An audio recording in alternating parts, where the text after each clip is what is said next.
What's up, KG? Napansin mo ba? Tahimik ang mga tao kapag bagsak ang market. Pero biglang lahat gustong bumili kapag tumataas na. Parang may sale na ayaw mong palampasin. Pero paano kung sabihin kung doon mismo nagsisimula ang pinakamahal na pagkakamali na maraming baguhan? Sa video na to, pag-uusapan natin kung bakit hindi mo dapat habulin ang bull run. Pag-usapan natin. Let's go! May napansin ka ba? Kapag tahimik ang market parang walang interesado. Pero kapag sunod-sunod ng balita na tumataas ang Bitcoin, biglang may mga post na, late na ba ako? Anong coin na maguta times 100? Pwede pa bang humabol? Nakakatawa isipin. Pero halos pare-pareho ang nangyayari kada cycle. At ang masakit, maraming first-time investor ang pumapasok sa pinakadelikadong oras. Hindi dahil tamad sila. Hindi dahil kulang sila sa talino. Kundi dahil nadadala sila ng excitement. At yun ang pag-uusapan natin. Bakit gustong humabol ng mga tao? May tanong ako. Kung may nakita kang restaurant na walang pila, papasok ka ba agad? Siguro oo. Pero paano kung nakita mong sobrang haba ng pila? Biglang maiisip mo, siguro masarap talaga. Ganito rin ang market. Kapag tumataas ang presyo, pakiramdam natin mas safe bumili. Pero sa totoo lang, mas mahal na ang binibili natin. Ito ang tinatawag na FOMO o Fear of Missing Out. Hindi dahil kailangan mo, kundi dahil natatakot kang maiwan. Psychology ito. Hindi lang sa crypto, pati sa stocks, real estate, NFT. Kahit sapatos, kapag maraming bumibili, gusto rin nating bumili. Noong 2021, halos araw-araw may balitang bagong milyonaryo. Maraming pumasok dahil natakot silang maiwan. Pero pagdating ng bear market, marami ring unang sumuko. Hindi dahil scam ang market, kundi dahil mali ang timing nila. Pero teka, kung mali palang humabol, bakit parang lahat ginagawa pa rin ito? May isang psychological trap na bihirang pinag-uusapan. Isipin mo to, kapag nakakita ka ng coin na tumaas ng 300%, anong unang naisip mo? Baka maging 600% pa. Tinatawag itong recency bias.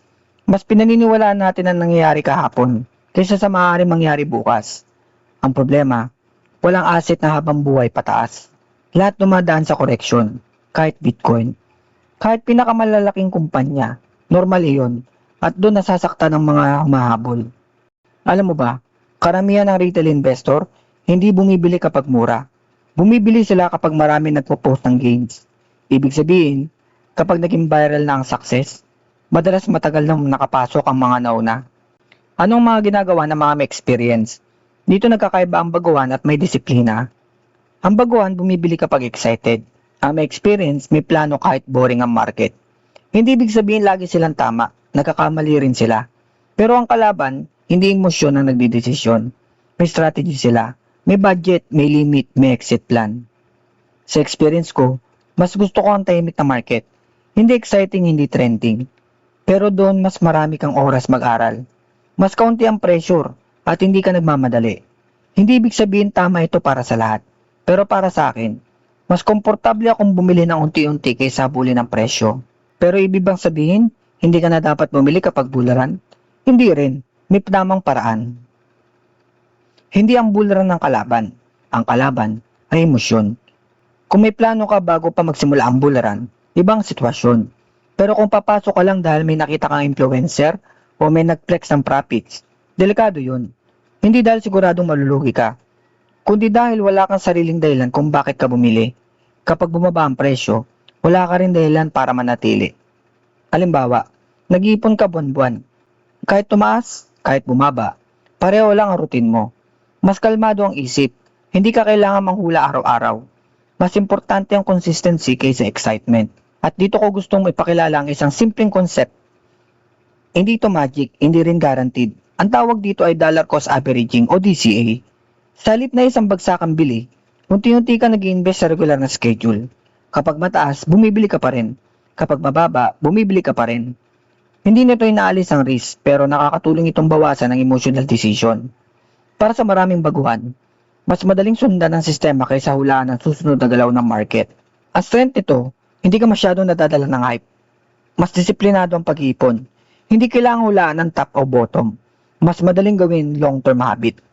Ang weakness nito, hindi ito mabilis magpayaman. Kailangan ng consistency. Walang guaranteed profit. Kailangan mo pa rin mag-research bago ka bumili ng kahit anong asset. Kung may isang bagay kang tatandaan sa video na to, ito yun. Hindi porket tumaas ang market, kailangan mo nang humabol.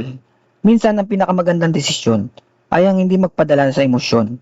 Sa investing, hindi laging panalo ang pinakamabilis. Madalas, panalo ang pinakadisiplinado. Kung may plano ka, mas kalmado ka. Kung may disiplina ka, mas malayo ang mararating mo. At tandaan, ang goal ay hindi makahabol sa bularan. Ang goal ay makabuo ng magandang financial habit na kaya mong gawin kahit anong market pa ang dumating. Anong tingin mo? Nakahabol ka na ba dati sa hype? Ano ang natutunan mo? Comment mo sa baba. Sa susunod nating video, pag-uusapan naman natin kung bakit karamihan ng tao bumibili sa taas at nagbebenta sa baba at paano ito maiiwasan. Game on!